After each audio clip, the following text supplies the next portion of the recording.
how important is a sound sleep? As a humans, we are all wired for ages to sleep for 8 hours in a day. So if you have a good sleep, And if someone ignores quality sleep for 5 to 7 years, you won't be able to perform actively in your daily work. Body takes the time during the sleep to recalibrate your entire body. So prolong the lack of sleep is not good for health. where this cotton-based mattresses stands in? That will always have a market. But our body needs something which can give you a little better sleep. Any memories you have from Kharagpur? Tikka and 2.2 circles, just meeting friends and hanging out. So those were the fun days. Is it? Wow, okay. We all believe Indian education is not very, but how IITs and IIMs are different from this? Tough question. So that's the power of the education system. It brings right minds together.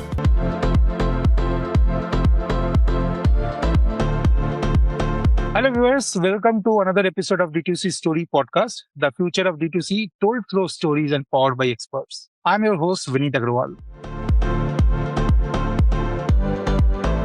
And today episode is going to be very interesting one and very different one because we are talking about one of the most important practices we do every day but still neglect the most. We are talking about sleeping. Think about it. We upgrade our phones every 2 to 3 years, but we never think about mattress a lot. So today we have our guest Chinmoy, who is running a mattress brand called Kozynap. And Chinmoy will unlock for us what is sleep is all about, why mattress is so important.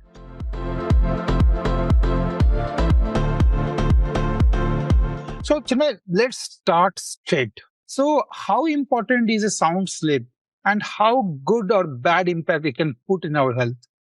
So yeah, as a humans, we are all wired for ages to sleep for 8 hours in a day. And sleep has a very important role to play in our daily lives. One is our bodies are attuned to something called as circadian rhythm, right? Our activity hormones kick in when we face the sun rays, and that keeps us active through the day. As the sun sets in, the sleeping hormones kick in, and the body is naturally trained for sleeping for 8 hours. So if you have a good sleep, you are always active. You're active through the day. So that's the first thing. Second is, of course, people who are into any kind of exercises and all, sleep is the time when the muscle repairs happen. And third, we are all exposed to so much of smartphone and information. Sleep actually regulates our stress levels. If we sleep well, our cortisol levels come down. If our cortisol levels are down, the fat accumulation in our body is lesser. So in all this sense, sleep has a very important role to play for a good health. And if someone ignores quality sleep for maybe 5 to 7 years, what's the Mm. real cost they are actually paying? As I said, firstly, you won't be able to perform actively in your daily work, right? Because you wake up feeling all groggy and all. So that's the first thing. Our bodies are made for, following the cycle which the sun follows. Second, as I said, because of the regulation in hormones and all, that can lead to a lot of long term impact in terms of your stress levels and also in terms of your muscle and fat, the fat accumulation, your muscle repair, muscle buildup, growth for people who are in the growing stage. Sleep plays a very important role in ensuring nutrition reaches at the right places in your body. So sleep is that way, body takes the time during the sleep to recalibrate your entire body. So prolong the lack of sleep is not good for health. Yeah, true. Very well said. So we understand that sleep is so important. Now tell me how important role a mattress play in our good quality sleep. So yeah, mattress has a very important role because of course that is the surface on which you are sleeping. So it has to be, as per your body type. So let's say Yeah. if you are overweight and you use a soft mattress, you'll sink into the mattress. What happens as a result is throughout the night we sleep in multiple positions. We are sleeping upright, we are sleeping, sideways. So as you switch between positions, if you're already sunk into a mattress, your sleep will get disturbed, right? So that doesn't lead to a very uniform sleep. Again, on the other side, if you are, let's say, very lightweight and you use a very hard mattress, ultimately after in the morning when you wake up, you'll have sore muscles Yeah. because because that mattress is not meant for you. So it's very important to have a mattress which is meant for your body as per your physicality. and your age group. So that will ensure that you get the right kind of sleep. Definitely. So, Chinmay, we will talk about sleep and mattress later on, but let's rewind a little. We all believe Indian education is not very value driven or something like that, especially when we talk about secondary education or jo abhi common engineering schools and all are there. But you came from people call the best of two worlds. You are from IIT and IIMs, right?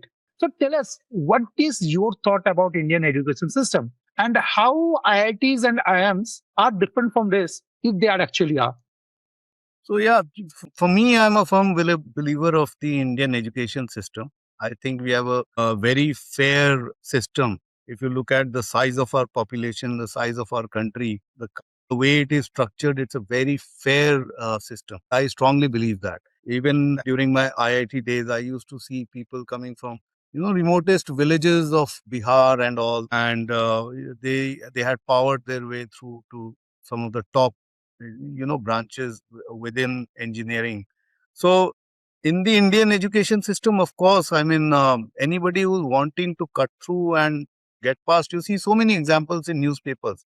So one thing I believe is it's a very fair system. Second, if you look at specifically to IIT, I would say more than just learning the engineering and all. The important thing is the exposure you get. You get to meet some of the brightest brains, not just in terms of your contemporaries, but also seniors and the alumni who tend to visit and all.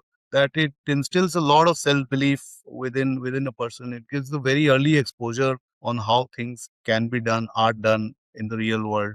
So in that sense, it's a very enriching experience. It's a very holistic education that you get at an IIT.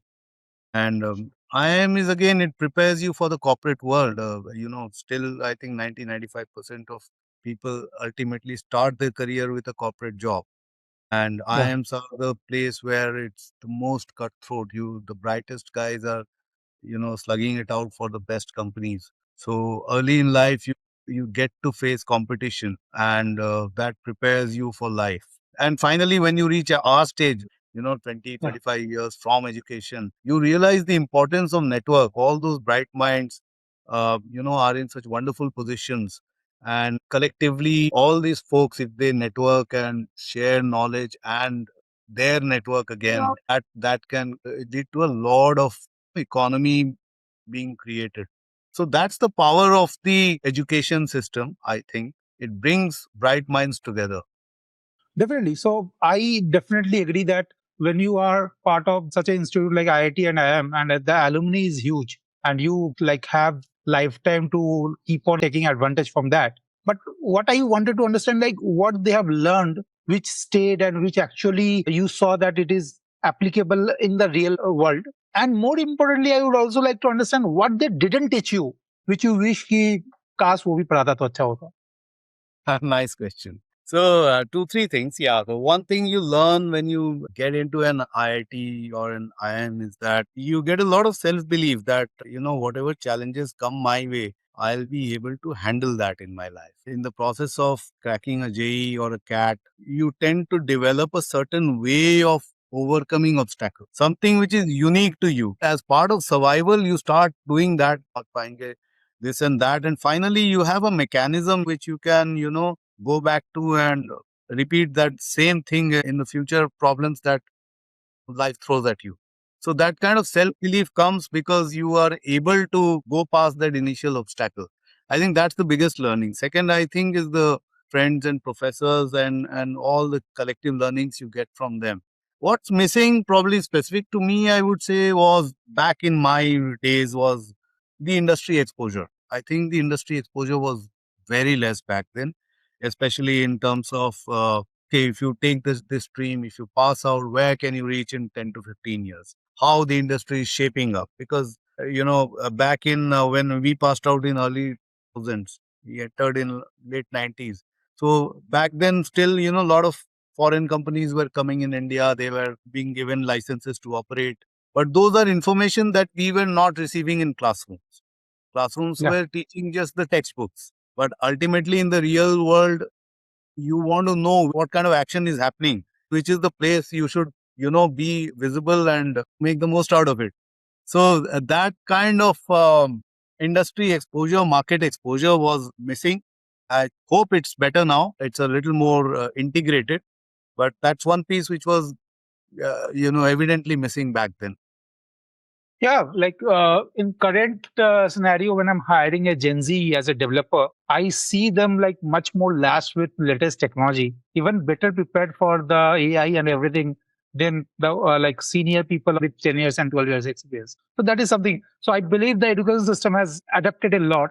So for better for sure. So now from our last conversation, if I recollect properly, you met your life partner during your IIT, like your graduation in IIT in Kharagpur. And I have my small personal connect with here because I completed my schooling 7 years in from one of the schools in IIT campus. So I love the place, completely green, tikkers, food joints. And I attended a few IIT fests, like I saw KK, he has passed away, but yeah, Sonu Nigam and a lot of such stars. So any memories you have from Kharagpur which still staying with you and you cheers a lot? Yeah, absolutely. The same thing, the Tikka and the 2.2 circle. So there was this 2.2 kilometer circular road.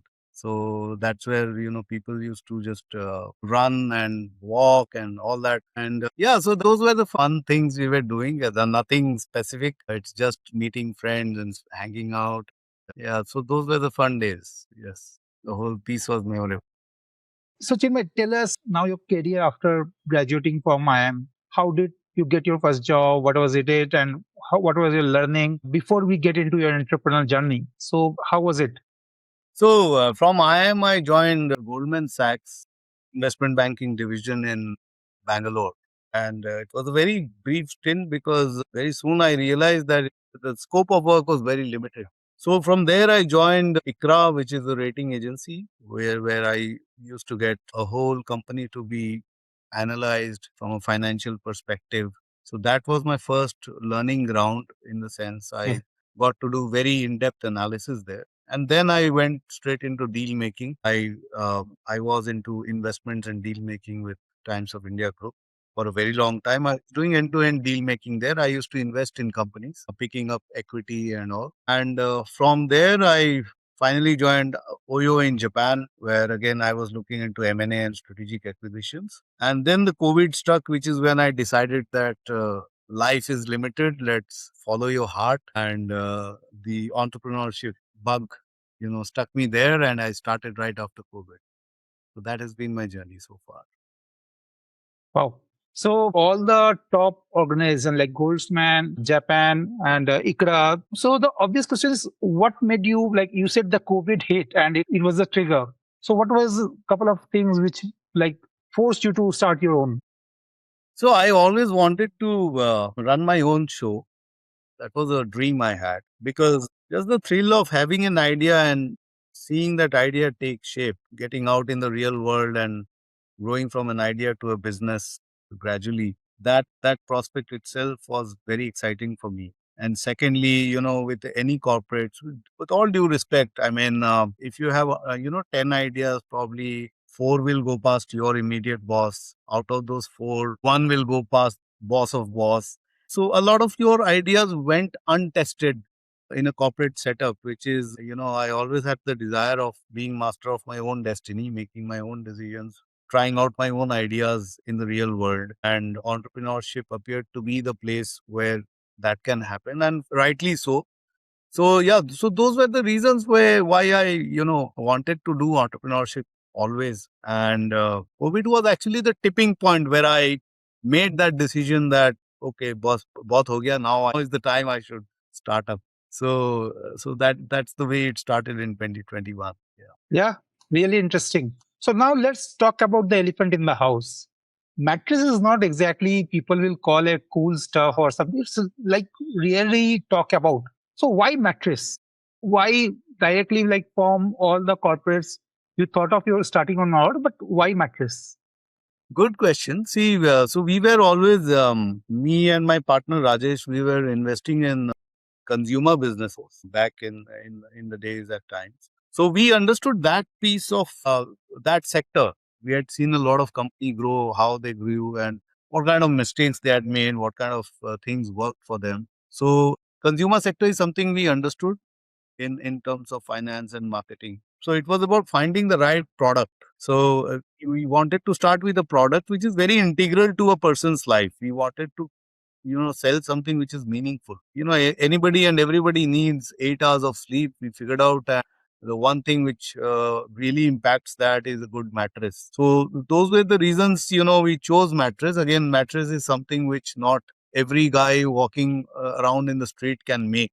So obviously there is an entry level barrier there. So there is a first level competition gets screened out because it's this bulky product which nobody would like to venture into. And then we also had done a bit of research on the US market. There were some between 2016 and 19, some 5, 6 companies had gone into IPO, Casper and Purple and so on. So that made us feel generally in India, India used to follow the US market by 3, 4 years or so.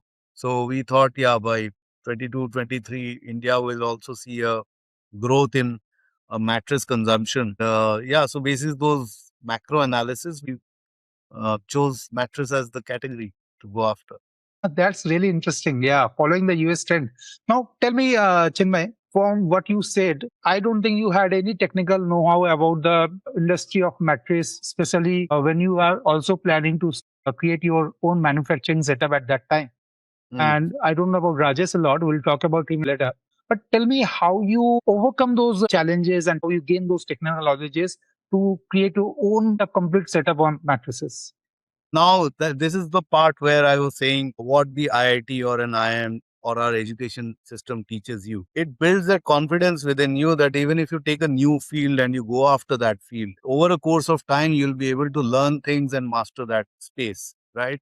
So that wasn't never a challenge that, okay, I don't know this product, I don't know this industry. We were always confident that we'll learn and we'll figure out, we'll find where to go after, right? So that was never the challenge. We hired people who had knowledge of mattresses. There was a guy who was handling our production, we hired him. There was a guy who knew about distribution, we hired him. So, Okay. so yeah, the rest is about trying 10 things and learning from them and, moving on. So that's the way it has been. Okay, that's really nice. Now, tell me, from zero into this industry, you are learning things, and you suddenly decided to set up a manufacturing setup. And I believe that is a very expensive affair because, like in my course of business, I have visited a couple of mattress company, Carlin company in Bhubaneswar. It's a huge setup. I saw how they're manufacturing and all. And I believe same goes for you. So how you got that validation that you can build this and you can run this, how that come into? It's again a very, what should I say? You grow it in a stepwise fashion, right? You pick up a couple of machines to do some basic conversion. You start getting some basic volumes. Then the market will typically ask you, आप ये भी दे सकते हो क्या? Can you also provide this? And basis that you add a few more machines, you add a little more space, and gradually that grows into the size and scale that you finally see after 3, 4 years of operation. So I think setting up a factory is never a challenge. If you ask any manufacturer, they will tell you that setting up a factory is never the issue. The issue is about feeding that factory, feeding orders into that factory every month without fail, every week without fail, because you have folks who are sitting on the shop floor, you have some of the other associated costs that you have to bear, and you have to keep the shop running, right? I mean, that's the main challenge. Yeah. In my knowledge, setting up is not a that big a challenge. I mean, you can gradually keep on scaling it up, right? So true. And I have some exposure on this because my dad was a manufacturer. My brother was very into manufacturing. And I also started thinking that I will do manufacturing. But I had this knowledge in IT. So we start something and it kicked off. So I thought, why not do it full time? Now, one last thing about this industry. So when we see when your competitors, like they are huge giants, like we know Carlon, we know Sleepwell, and we know the sleeping company, which is now doing quite well. Like sleeping companies again spending huge onto IPL ads. Like I'm watching IPL, I keep seeing their ads and all. So how you compete with giants? Like how you plan to do that? So we firstly believe India is a huge market. I mean, Yeah. 126 for people, average entry level price of a mattress is 10,000 to 12,000. Now 125 into 10, 12,000, that's a pretty sizable number. Out of that 125 crore, it's about finding that one small segment which others are not able to fully cater to, where you can create a mark. So that has been our strategy. There is a consumer lying in front of you. Can you basically meet that consumer's individual expectation? So we have never looked at what the competition does, whether I should match my price with the competitor. No, my thing is, there is a consumer lying there, he needs a good product.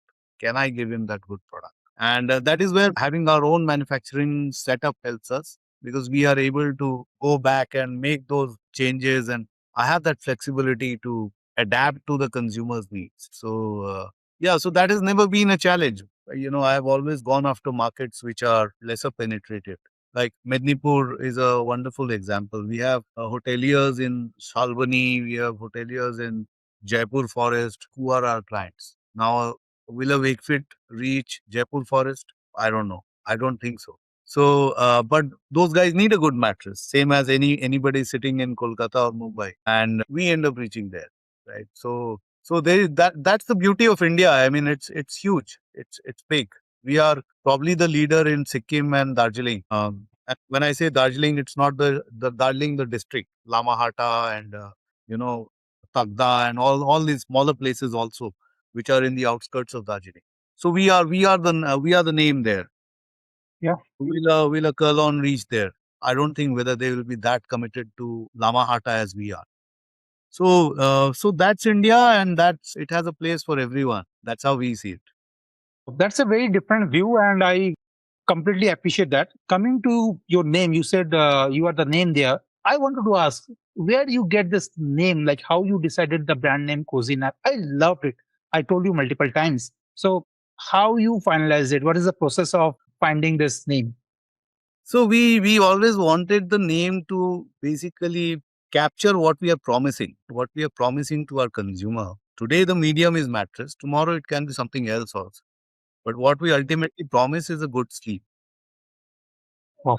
Somehow, good sleep doesn't capture that flavor, which, so we started looking at other adjectives which actually capture that bit, that flavor. And gradually we came to this name of Kozynap. A lot of people have complimented us for this. Yeah, it's basically coming from good sleep, that the promise that we make to our consumer. That's lovely. That's lovely. I loved it because I work with a lot of startups. I myself have a couple of startups and brands we keep on doing.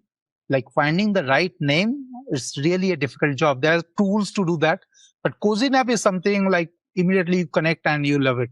So very interesting. Chidbhai, I want to take a slightly practical turn from here because I feel most people, including me, have not really been educated about mattress. So let's speak about mattress for our viewers. For myself, I wanted to learn more about it. So what are different types of mattress and how they differentiate from each other? So can you educate us on that?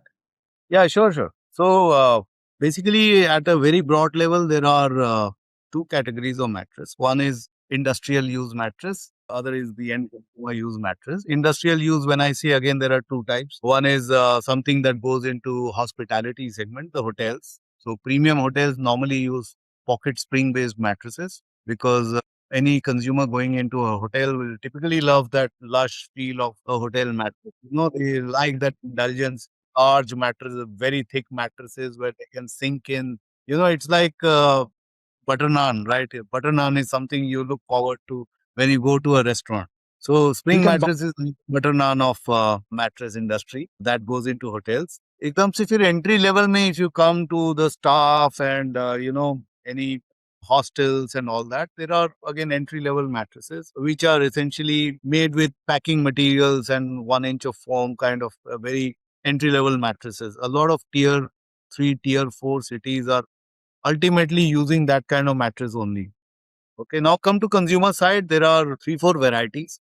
Number one is foam based mattresses. Foam yeah. can be again pure foam and also with filler. So there is a lot of mis-selling happens in the kind of foam people are using. A good pure foam mattress will easily last 6 to 7 years, and a filler based foam mattress, which are generally lesser expensive, will typically start sagging out after 2 years or so. So a consumer must be very choosy about what kind of foam they are choosing. So if it's pure foam, it's good for back. If it's cheap, then you can be rest assured that a person is not doing a social service to you. So that mattress may not be the best for you. So True. beyond foam, there is a lot of this foam comes out as wastage in factories, which is again shredded and packed together into something called as bonded foam. So bonded foam, the advantage is it's very hard. Okay, it doesn't bend in. So that's very good for back.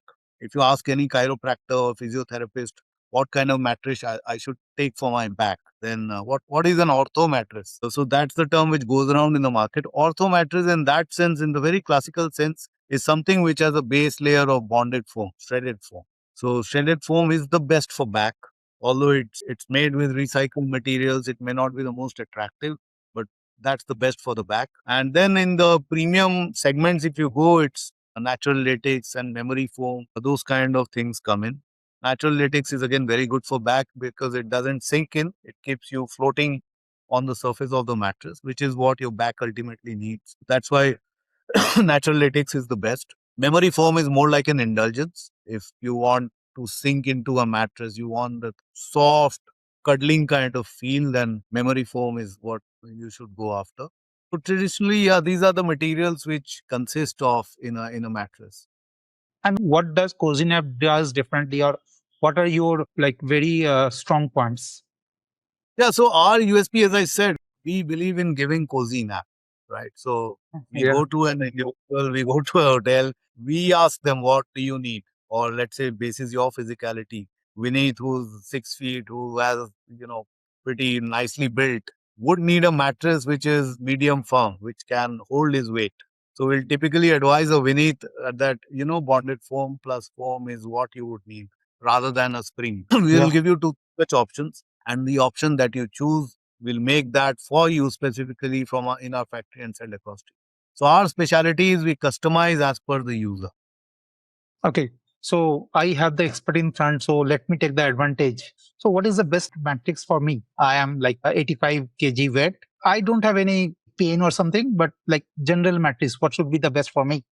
That's what I said. We need, because with your kind of above average weight, you would need bonded a base layer of a bonded foam, a shredded foam, because that will hold your body weight.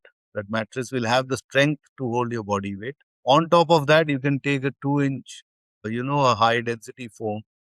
Um, so that won't sink in. It will again will be able to hold you and keep you on top of the surface. Or else you can go for latex if you want a little more softer feel on the surface. The advantage of latex is it feels soft on the surface, but it keeps you above the surface. So Okay. yeah, so those are the two options. Either you can go for a pure foam with bonded foam, or bonded foam with latex if you have a budget, which of course you have. Yeah, I hope so. So tell me one thing. We are Marwadis, like from small town, and we mostly still use that cotton-based mattress. So Yeah. with this like huge technology and all these mattresses coming in, where this cotton-based mattresses stands in? So cotton based mattress has the advantage that, you are shifting to a hostel, you need something to sleep on. You would want that. You are going to a dharmshala, you would want something to, affordable. So that will always have a market. But unfortunately, the disadvantage is that our lifestyles have become very, what should I say, convoluted. In the sense, now there's so much pollution, the kind of food that we eat, it's so impure that our body needs something which can give you a little more sleep, a little better sleep. That's part one of the story. Part two is the cotton has a tendency of absorbing your sweat. It absorbs the dust, and ultimately, all that causes bacteria, Yeah. right? People who have a breathing problem will end up, inhaling a lot of dust. People who are easily prone to, cold and cough, using the cotton mattress will cause that much more because we live in a world where there is so much pollution and all. So those are the reasons why you should move to a proper mattress, because Yeah. foam is again, I think it's anti-allergic. Latex is anti-allergic. So that's the difference between the two. Yeah, let me sink in all the details. I'm really finding it valuable. So now coming to the business. So Chinmay, we're building a national brand from Eastern India, which is itself is challenge. We don't have many examples of that. So tell me, what are your biggest challenges, like from starting from Calcutta? I think the biggest challenge for us has been this negative bias that people have for Kolkata and by and large for of anything coming out of East. I think that has been the biggest challenge. Any investor, any consumer will typically say, "Kahan hai? Head office kahan hai?" When they hear Kolkata, they are like, a part of their brain switches off. Just this deep seated bias which people have, Yeah, so that's the biggest challenge. I don't know how that can be eliminated. I seriously don't have an answer to that. But yeah, that has been the biggest challenge. Other challenges are not insurmountable in that sense. I mean, there is a bit better ecosystem for mattresses in a Delhi, Panipat, in South India, in Bangalore. But that's fine. That's not a big issue. Bigger challenge is this bias people have for Kolkata. Yeah, I do agree. But interestingly, I am also a starter from Midnapur. So it's like what Calcutta is to Correct. India, Midnapur is to West Bengal or Calcutta. So I see people listening to me, my stories, my success stories, like how I did. People follows that very keenly. So I found now becoming a strong point, and not only that. So when I'm traveling and I see a Calcutta brand doing well, I always want to know ki, what is the story, how they did it with so many of challenges. So that has actually now become a strength point to on that, and I believe, yeah, that is something which is going to happen a lot in near future. Hopefully, yeah. There are a lot of strengths in working out of Kolkata. I mean, those are things people don't talk about. One is the people who work with you, they tend to stay longer. This is something which people don't talk about. I think, Vineet, you know it better that people who you hire in Mednipur, they will tend to stay longer with you compared to a similar company hiring people in Bangalore. You get True, great true. talent in Bangalore, but that talent is of no use if it doesn't stay with you beyond 6 months. Because 6 months to 1 year, it is what it takes to tune them to your system, right? And yeah, so I think that's the biggest advantage of Eastern India and Kolkata in particular, that people are here are loyal, they want to stick along, and obviously one reason is there is a lack of options. Second is they tend to emotionally associate with the company that much more. Second is, I think, about Kolkata, there is one beautiful quality compared to other cities, Delhi or Bangalore or Mumbai, is that as people we are very accommodative. You won't find a Maratha Manus kind of thing or a Kannada language is supreme kind of thing happening in Kolkata. I mean, for ages, Marwadis, Biharis, Bengalis, Punjabis, Gujjus, all of us coexisted with very wonderful harmony here. And that is not changing anytime soon. I mean, that's the beauty of Kolkata, I think. Yeah, that's so true. I completely relate with that. And on the first point, we running our show from Midnapur, where we are the only software company. So people staying with me are like 7 years, 8 years, most of them. The average age is more than 5 years. And like at least like in an industry like software company where people keep switching every year is a mandatory. Okay, so that we have seen and it has happened to us. And I truly appreciate that. I truly value that a lot. Most of my employees go to home for their lunch. And that is something I'm very proud of. Like 60% of my PE team, they will go to home to have their lunch. So that is really something possible in Midnapur only, I guess. Yeah. So from Calcutta, we have a lot of challenges. We agreed to that. And the vision is there, the view is there. So I would like to understand how you got your first 100 customers, which is very difficult for any business to have their first 100 customers. How you did that? We basically ran a Facebook campaign. That's all we did. Okay. We Okay. just took basic graphics and we put it up in Facebook. Some people dropped in their numbers. We called up and yeah, we went about doing that because we never found it to be a challenge. It was more like getting those data points. So what does the consumer want? Let's figure out with our first 100 customers.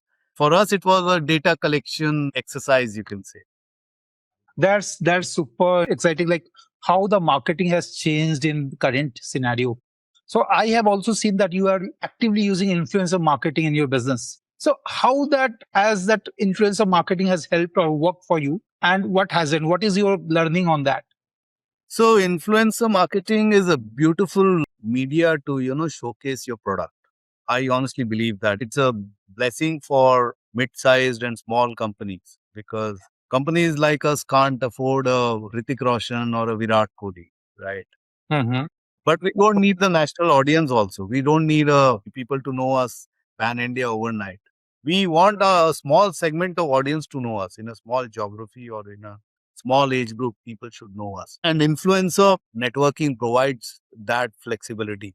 You can choose the right kind of influencers who are possibly reaching out to those customer segments where you want to be.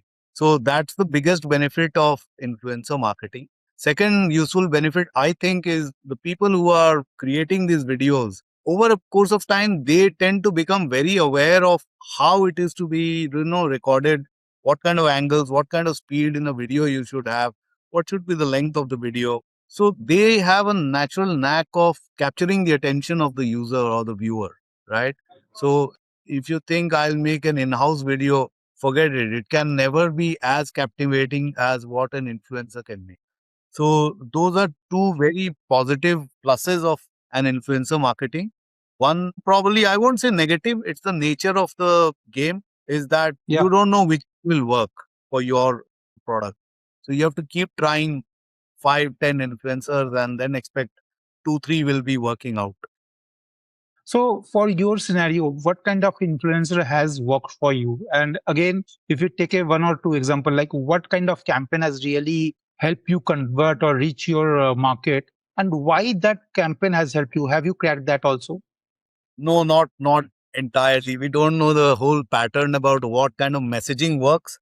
But yeah, broadly, I've figured out 2, 3 things. One is you have to invert the prism. In a video, you cannot, as an entrepreneur, you want to state your value proposition out that I am giving good sleep, I am giving good mattress. But user is not interested in hearing all that. So you have to craft your content in the way which is interesting to the user. User, what he wants to hear, you have to say that. That's the first, I think that's the first learning. Second, I think is your video has to have something interesting. The day we went and showed a few machines in our factory, for some reason that video worked because that is something people do not see every day. They see a shop. We have done a Yeah. lot of video on a shop that doesn't work, but a factory video works. So I think people are used to seeing certain kinds of formats. If you think what others are doing, let me do that, that won't work. You have to show them something unique which they haven't seen.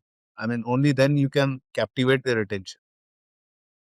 Okay, when we're talking about marketing and all, I would like to talk a little different, like speak about BNI. Like we met through a BNI chapter. So, and I see you are like everything you do is very so seriously. You're taking this up also in a very different way. Because for me, I think it's okay. But I see you are putting a lot of effort and doing that. So I wanted to understand this. What is your BNI strategy? What do you expect and what do you think about BNI as a whole? So that is the wiring I have at a fundamental level. If I Yeah. take up some, I give it my 100%. Till the time I'm not taking up, I'm at zero. I attended 3, 4 BNIs as guests. I never took it up. So the day I decided, it was also came with that commitment that I'll give it 100% to the extent I can. Now, specific to BNI, I think it's a beautiful platform because you can straight away tell to anybody you are meeting that you are here for a business, right? In every other place, you tend to hesitate, or the other person hearing you might also judge you. So that's the beautiful thing about BNI that by dhanda chahiye, that's why we are meeting. I mean, from the first sentence, it starts with that and it ends with that. That's so beautiful. It's so relieving. I think that's the first thing about BNI which I love. And since everyone has that common language, now the game is about reaching more and more people. I mean, the more people you tap, the more you spread your influence. The part is where a lot of people, probably including me, we are missing out on is following up on our leads, right? There's, yeah. Leads and leads of leads, which with proper follow up can convert into business. And the important skill to master is to follow up on those leads, cultivate those leads, which is where it gets exciting, I think. So, yeah, so that's my strategy, meet more and more and keep following up on all the leads that I get. I do agree that there's a lot of leads I have got. Like we have, I'm yet to follow up with them because we are so much busy with day-to-day operations. So that is something really I need to do that. Now, according to you, what kind of entrepreneurs should definitely join BNI, and what kind of entrepreneurs should ignore BNI? I think all kinds of entrepreneurs should join. Wow. Okay. Yeah, because if you look at this BNI Connect, that's massive, right? Across Yeah. the world, you can get champions in their respective sectors. So I'm taking examples. If you are in a my kind of product, mattress, which everyone needs, every person you're interacting with is a potential customer or door to a customer, right? A gate to a customer. So for me, BNI is very relevant. For a niche guy who's wanting to find that specific customer for his whatever machine part or whatever. For him, there is nothing better than BNI. You can come there, you find in the BNI Connect, you find that specific guys who are operating in that industry and you make a connect and you get past. That's the shortest way of initiating a conversation and taking it up a certain distance right away. To put it short, yeah, it covers the entire spectrum. Sure, sure. That makes a lot of sense. A very different view, but because a lot of people said if you are into B2B or a reaching out a niche, then it may not be the right platform. But I do agree. Like last 3 months, and I've been like saying that I never thought कि मेरे को business मिलेगा. But believe me, I got business. I converted. It may have like create some products based on our users, but yeah, it definitely helped. So now, last thing about BNI. Can you give me one or two hacks that you think with BNI will work like magic? I think they put it up right and they give us gain. I mean, that's the philosophy. Just go out and give it out to whoever you're meeting. One thing I keep doing as a practice is whenever somebody is visiting my office, I ensure me and my partner, both of us are sitting for that meeting. Because Yeah. collectively between us, the potential to share leads will be so much higher if two brains are working at it. So when anybody leaves my office, we should leave or go out with a bag full of referrals. So that is my trick is create goodwill, make goodwill, and hopefully it will come back. I'm making a point to visit you next week. One hack which has worked for me for BNI, like I visited Singapore 2 years back, and at that time I was calling everyone कि तेरा कोई BNI Singapore में कोई friend है, anyone into software, please connect me. I would like to catch up. But this time, last week I was in Singapore, and all I did is open my BNI Connect, find few chapters, and visited there. And in 6 days, I visited two chapters, and I met approx 70, 80 entrepreneurs, and for me everyone is a lead, so I think that has worked like magic for me. Yeah. Massive. Any one of my listeners, so if you are in BNI and you're traveling somewhere, do make sure that you are visiting BNI chapter of that location. You will like have a lot of good fun. Coming to like one critical point for any entrepreneurs or startups or something in current age, funding. And I see you have cracked that game very fast. So that has worked for you and how you have cracked that? Okay, I've not cracked in that sense. I mean, the people who knew us, they would have thought that ये लोग तो फाड़ देंगे बहुत पैसा लेंगे so that hasn't happened. Okay. The kind of yardsticks we had for ourselves, honestly. But it's an art. You have to keep meeting guys, more and more people who have been in the field. You keep meeting them, you keep learning more and more, take up feedback, incorporate that in yourself, in your business, and in your pitch. So that's the first thing. You have to hustle, you have to keep meeting people, more and more advisors, more and more investment bankers. Please go out and meet investment bankers, the advisors. They are the best, first point of entry for you because an Okay. investor straight away may not give you an attendance, a reception, but an investment banker is looking for guys like you. So go out to them, meet up, and they will tell you why you are not marketable yet. They will give you Yeah. those three areas where you need to work on. So when you meet seven, eight such investment bankers, you're pretty much clear, where you are and what is the dynamics in the market as far as your sector is concerned. So if there was one simple piece of advice, I'll meet up with investment advisors, people who arrange fundings for startups. Yeah, super nice. So tell me, Chinmay, so bootstrap versus venture funded, what are pros and cons? So venture funded has again two things. One is what kind of investors you have. If you have very nosy kind of investors who are taking, your daily activity report from you and all, which is very unlikely. But if you have investors who are nosy, then the life is hell. So that Yeah. money is not. So investors who give you a free hand to build the business as per your wish is the deal. And fortunately, we have been in that place. We had wonderful investors. So yeah, compared to being bootstrapped, I think having some level of funding helps you in painting your canvas better.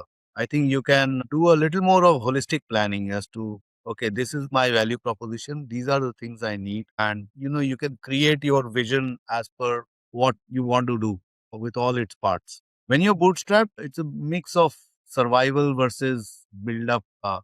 Again, that's great, but we are in the kind of economy where you can get funding if you try hard enough, and you should take funding if you get the right kind of guys. Because bootstrap was the only option back in the 90s or early 2000s. But now we have this beautiful concept of people investing into startups, even individuals investing. So why not avail that?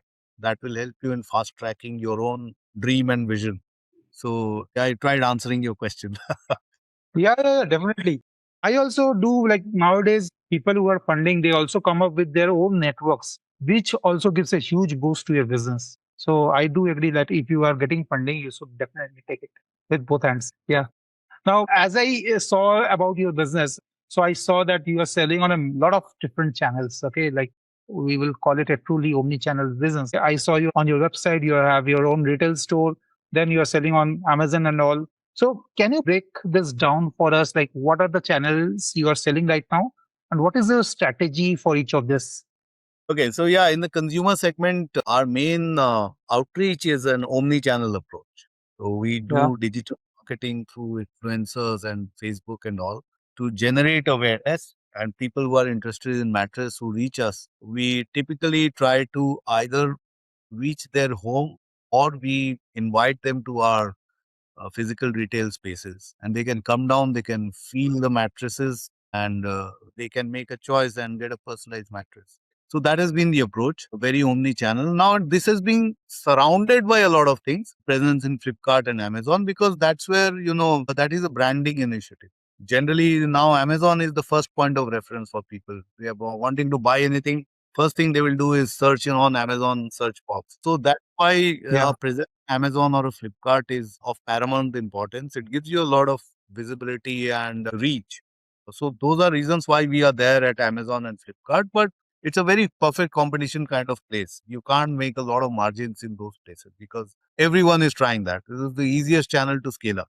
So obviously you can't command any value there. You can't deliver any value to customer, and you can't command any price premium. Um, but it gives you reach and branding. But other than that, influencer and meta ads and all that is where you can state your unique value propositions and you can target customers. So that has been our approach in D2C, and the other segment is the institutional segment, which is the hotels. So yeah, those are the two segments we are after. And how you're approaching these hotels? Like you have team which is reaching out to one by one. How what is your strategy to reach out all the hotels? We have a ground force which goes out and meets hotel owners, and we also run awareness campaigns there. We work with a Great. few influencers there, so a lot of hotel owners also reach us because of that. Talking about your force, like let's come to your team. That is something I am always very excited. Let's start with your co-founder. Like who is he? What is the role he plays, and how he is amplifying with you? And also like starting from where you met him first time. So Rajesh and myself, we share experience of 11 years of working together. He was my superior when I was into deal making at Times of India Group. So yeah, he's like an elder brother to me. So yeah, so that's one piece of advice I'd like to give to your listeners and viewers, that when you're looking for a co-founder, don't look for skills. Skills can be learned, but a person can't be made. The trust can't be made. If it's an option between these two, go for the person whom you have known for years, whom you can blindly trust and respect. The mutual respect should be there. So that is something which we both of us have. We have a lot of common mutual respect for each other. We have this certain amount of frequency between us. So we are able to vibe well on new ideas and all that, which is why we started together. And he's a Marwari, I'm a Bengali. So when let's say there is a we have to meet some Bengali, and a client. Then I am the one who goes out. If there is a Marwari, he goes out. So, Yeah. so that way we complement each other in terms of market outreach. So yeah, the first level, that's the division in role in the front end. In the back end, I'm a more detailed focused guy. I'm a little more frameworks guy. So I build the frameworks. Or the editor kind of guy. So once the framework is in place, version 2 is what he chisels and gets it out. So that way we have segregated our roles. That's so super. I'm also struggling to find a co-founder. Like I do have a co-founder who helped me a lot, but he has migrated to Canada because he's a Gujju and he has to migrate to Canada. So now he's like a sleeping partner. He does effort, but yeah. So yeah, me being a technology person, I am always excited like what kind of technology a organization is building and what are the challenges they are facing. So talking about Kozynap, can you tell us like what kind of technology you have built to ease your business? Because all know that without technology, business cannot run, right? So what kind of technologies you have been building? And second is, I'd also like to understand like what are the current challenges you are facing with the technology? It's a very layered answer I'll give. So when we started, we straight away Yeah. knew we needed tech, right? And every investor looks for tech. So day one, we bought this huge integrated suite from Zoho, which had accounts and CRM and marketing and whatnot. 6 months down the line, we realized all the accountants that we were hiring, they were leaving jobs. क्या क्यों छोड़ रहे हो? So he said, sir, tally सीख के आए हैं, अगला जो मिलेगा टैली करने का ही मिलेगा. So Zoho is fine, but Yeah. so we figured out tally has to be there. First thing, can't help it. So that's the market reality. Where if you are a small business, if you are not like heavily funded, you can't escape the reality of tally. I also like to add on that. Tally, I will say, is the first product which India has actually created. It's a real proper product which India created, Tally. People loved it. Every accountant loved it. I am something not very accounts guy, so I am not able to learn it a lot. But yeah, every accountant learns it and loves it a lot. So I've done 2 years of coding in Infosys in the ERP space, and I am a finance guy, 15 years, and I love the way it's built. It's so intuitive. So first thing first, I think if you're a small organization, you need to have tally because that's where a language basis which you can talk with your auditor, um, all incoming candidates in accounts, outgoing candidates, etc., etc. So that's the first thing. Second thing, a friend, a well-wisher had told me, very early, is that there is this company which is spending billions in creating this line of applications, and it is making it available for free all across the world, and that is Google. So use Yeah. all of Google's things that you can use. So that was a great advice. So a lot of my business is actually built on Google Sheets. You know, guys can collaborate there. One sheet is linked to another one. So I find a lot of comfort in using Google Sheets. So that's the second bit. Third, I think you guys are helping me with there is Shopify, and that's a fantastic Yeah. product because True. I don't have to manage a server. I don't have to. So I am running an online shop, and that's all I should care about. And Shopify makes me do that, right? With help of you guys. And the fourth layer, I think, which I've just started learning, is AI, and it's amazing the number of things you can do in AI. It's like having this MBA guy with 3 years of work ex. Normally, they give the work in 2 days. The AI does it for you in half an hour. So Yeah. I'm really loving it. I mean, AI is something people should learn. I started with Anthropic, Claude, all the three platforms they have, Opus and Sonnet and Haiku. All three are wonderful. So AI is the way for any business owner. If you have a small business, if you want to run it smartly, then AI is the thing. So yeah, three things: Tally, Google Sheets, and AI. Yeah. You missed the Shopify. Yeah. The fourth space. Sure, of course, of course. Yeah. The next segment was definitely for me or any podcast I run is AI. So we can't ignore AI. And you already mentioned, you already answered a couple of things. But continue to ask, like, what is your relationship with AI? And one thing I would like to understand, like, what are the challenges you are solving right now in your business with AI? And what are the few challenges you think that AI soon will be doing very efficiently, which you can't think of right now? So I think what AI helps you do as a business owner, when I look at, is normally you visualize something and you delegate that work to someone, right? If I think of ad creative, I would think of it and I'll write it in text and give it to a graphics guy to do it. With AI, I can actually create a wired diagram and I can, give it to him to, build something out of it. So AI becomes that point of translation using which you can instruct better.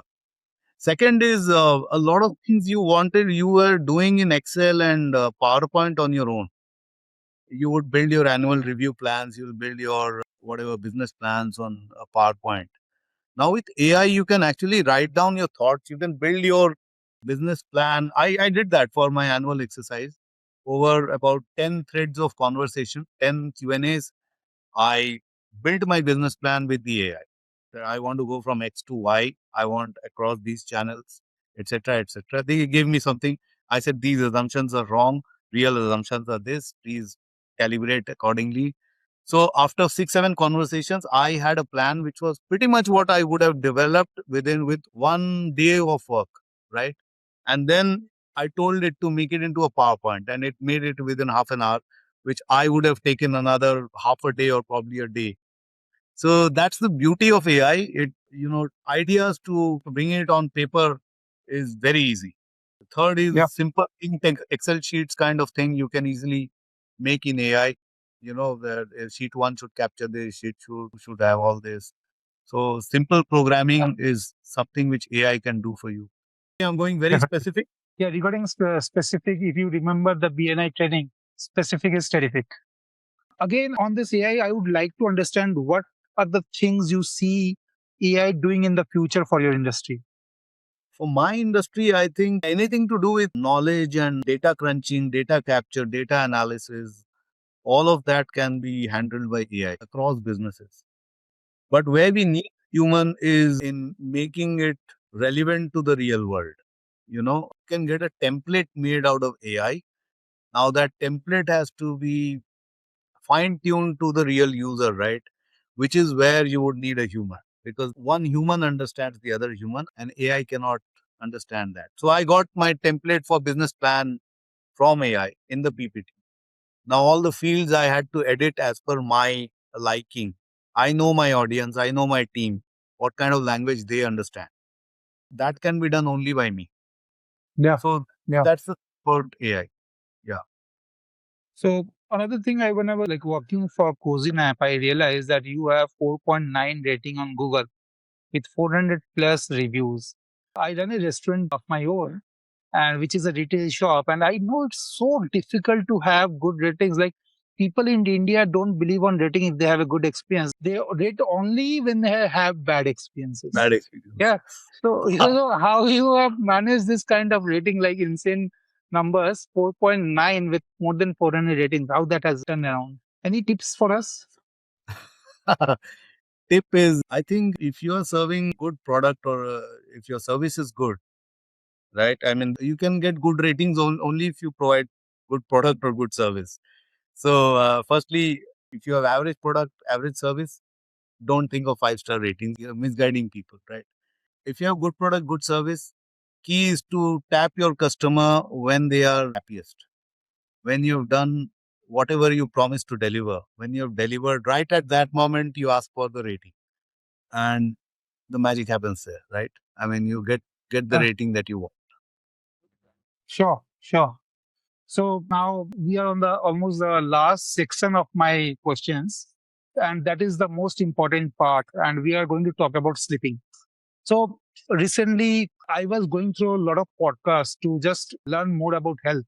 And I was going through podcasts by celebrities and stars sharing their ideas, sharing their key factors of their good health. And I saw that all of them, almost all of them, put sleeping in number one or two factor. So, how important sleep really is? Our human, if you look at our biology, if you look at us as a machine, we are made like that. This machine has to rest for 8 hours in a day. And this has been the thing for last 1000 years. Yeah. Right? Our dietary patterns have changed. Our, physical activity has changed. We used to be farmers at one point of time. Today we are going to a gym to lift weights. But something which has remained constant is 8 hours of sleep that you take in the night. And with all this that is changing around us, with social media that's coming, with mobile phones, with the pollution that you inhale every day, with the impure food that you have every day, there is one thing which is the fundamental thing that has kept you going over so many thousands of years, has to be the one which will keep you healthy, right? Irrespective of whatever level of exercising you do, irrespective of what kind of diets you follow.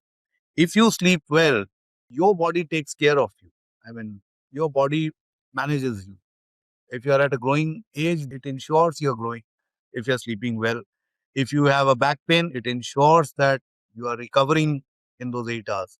So that's the importance of sleep. If you're stressed, sleep is the time when your cortisol levels will come down, they regulate. And when you wake up in sunrise, you are again back fresh, right? Your RAM is all cleared. You've rebooted yourself. Yeah. It's language, right? So that's the thing. I mean, you have to reboot. You have to reboot. True. So if you fix your sleep, we fix ourselves. So tell me what Kozynap is doing differently to fix our sleep. Since it is so important, me and you, we are both wearing eyewear, right? When Yeah. you tell your employee to go and अरे मेरे लिए eyewear लेके आ जा, Yeah. True. you yourself will go, you will sit there, he will try 3 4 things, and then you'll अब clear दिख रहा है, यही मेरा eyewear है, right? Now this eyewear we are using for 12 to 13 hours in a day for 3 to 4 years, right? That's why we are serious about it. Now think of sleep. That mattress again Sure. you're using Yeah. 8 hours in a day for every day for 8 years. Don't you think it needs customization? It needs to be as per what your body demands, which is what we provide. We customize for you as per your body type. So that is cozy nap. Yeah. That's how we promise a cozy nap. That's so interesting, Chinmay. So Chinmay, we are now in our last segment. Here it's a quick rapid fire. So define Kozynap under 10 seconds. I mean, we make customizable mattresses and we give you good sleep. Oh. 5 years vision for Kozynap. To be a national brand which promises good sleep. Okay. If you wanted to start again, will you prefer to start a mattress brand or you wanted to start something new? If I had to start now, I'll start with AI. Start now. I'll start with an AI business, something in AI. Oh, lovely. So we can discuss on that also. Instagram ads or word of mouth. Instagram ads. Why? Because I am selling good product and I would want more and more people to know as fast as possible. Okay. So variability is a key. Yeah. So one marketing channel that you think is overrated. SEO. Is it? Wow, okay. I think the traditional ones, the radio and newspaper, they are fairly expensive. I don't think those are relevant in today's day and age. I do agree on that. Yeah. Biggest myth in the mattress industry. That everything that sells on Amazon is an ortho mattress and is good for back. Oh, okay. One mistakes you made in your early days. A lot of mistakes, yeah. I think biggest one will be hiring a team of employees without doing a proper cross check. Okay. Getting right kind of people is very important for building business. Really nice. Yeah. IIT or IIM? Tough question. I think I'll go with IIT. Yeah. My father was Oh, in Tata Steel.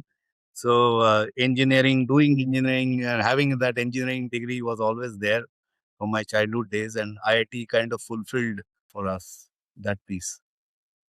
top three AI tools every founder should use.